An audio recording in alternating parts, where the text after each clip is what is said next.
My aunt sneered at me from across the lawyer's table. "The house is ours now," she said, her voice dripping with false sympathy. "There's nothing you can do."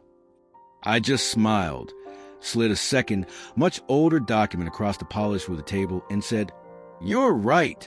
There's nothing I have to do." The state of Texas, however, is about to get very, very interested in you. Family is supposed to be your greatest strength, but sometimes it can be your most painful source of betrayal. If you believe that greed should never triumph over love, hit that like button and subscribe, because this is a story about how I took on my own family to reclaim what was rightfully mine and left them with nothing. My grandmother was my everything. After my parents passed away when I was young, she was the one who raised me. Her house, a cozy little place with a sprawling garden, wasn't just a building to me. It was my entire world. I remember spending summers with her, learning how to bake her famous apple pie, the smell of cinnamon filling every room. She'd sit on the porch swing, telling me stories, her eyes twinkling. "This house holds all our memories, kiddo," she used to say.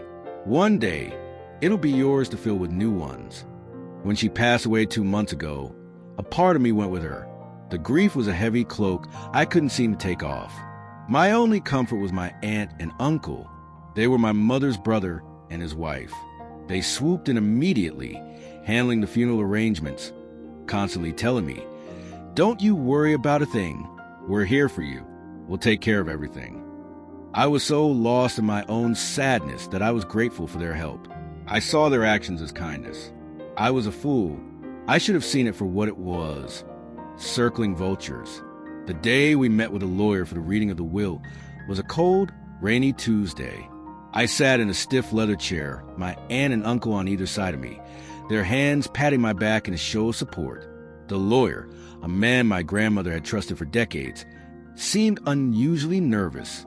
He cleared his throat and began to read. He spoke of her personal effects, her jewelry, her savings. And then he got to the house. There was a pause. He looked at me, then at my aunt and uncle, and then read from the document. "And my primary residence, along with all property within, I leave to my beloved brother and his wife, for all their support over the years." The words didn't register at first. It felt like listening to a language I didn't understand. My grandmother, who had promised me the house since I was a child, had given it to them? It made no sense. I looked at my aunt and uncle. The masks of sympathy were gone. In their place were triumphant, greedy smiles. My aunt squeezed my hand and whispered, "Don't you worry, sweetie. We'll let you stay here as long as you need." It wasn't an offer of kindness. It was a declaration of power. They were the owners now. I was just a guest. In that single moment, my grief was burned away by a sudden, hot flash of betrayal. This was my grandmother's wish. I knew it in my bones. I knew it in every memory I had of her. They had done something. They had cheated me. They had cheated her. I spent the next few days and a days living in their house, surrounded by the ghosts of my past. They treated me with a condescending pity, like a child who needed to be managed. They started talking about selling the house, about how much it was worth, right in front of me. They thought I was a broken, grieving kid they could just push aside. They severely, and I mean severely, underestimated me. That underestimation was their first mistake. Their second was not knowing just how well my grandmother had taught me. One memory, in particular, kept coming back to me. A few years ago, we were cleaning out her attic. She held up an old, ornate wooden box. "Never put all your eggs in one basket," she'd winked, "especially when it comes to important papers." That was it. The spark. The hope. I knew my grandmother. She was sharp, and she didn't trust my uncle's get-rich-quick schemes. She would have a backup. She had to. That night, after they were asleep, my hunt began. I searched the house from top to bottom. I looked for that wooden box. Nothing.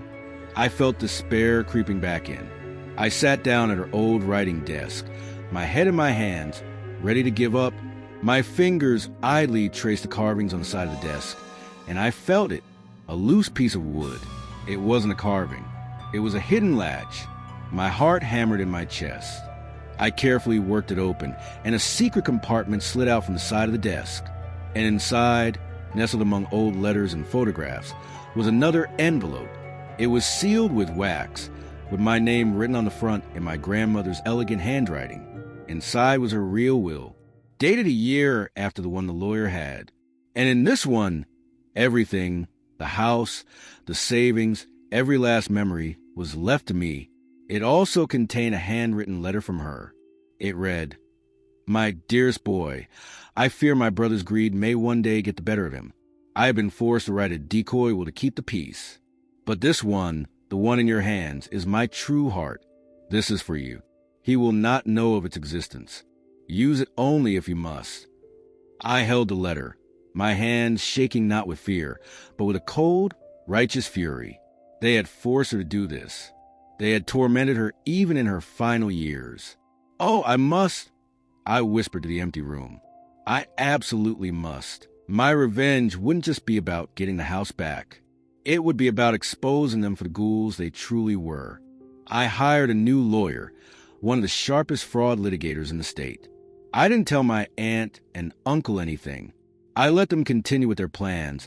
I let them get appraisals of the house. I let them list it for sale. I let them swim deeper and deeper into their own lies.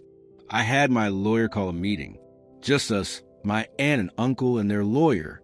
They walked in all smiles and confidence, assuming I was there to negotiate the terms of my moving out. They sat across from me, looking down at me with those same pitying eyes. Their lawyer started, "So, my client are prepared to offer you a small sum to help with your relocation." My lawyer cut him off. "We're not here to discuss relocation," she said, her voice like ice. She then presented them with a certified copy of the second, true will. The color drained from my uncle's face. My aunt's confident smile faltered. "What is this?" she stammered. This is fake." "On the contrary," my lawyer replied, "it has been verified by a handwriting expert and the original notary. It is, in fact, the legally binding last will and testament. The one you provided, however, appears to be fraudulent, which brings us to a more serious matter." And then came the moment I had been waiting for. I leaned forward, looked my aunt dead in the eye, and gave her the same condescending, pitying smile she had given me for weeks. "My grandmother's letter mentioned you forced her to write that first will under duress," I said softly.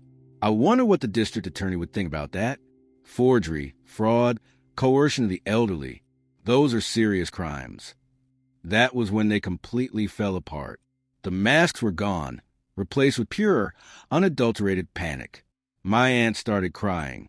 My uncle started yelling, threatening, bluffing, but it was too late. They were caught. The fallout was swift and beautiful.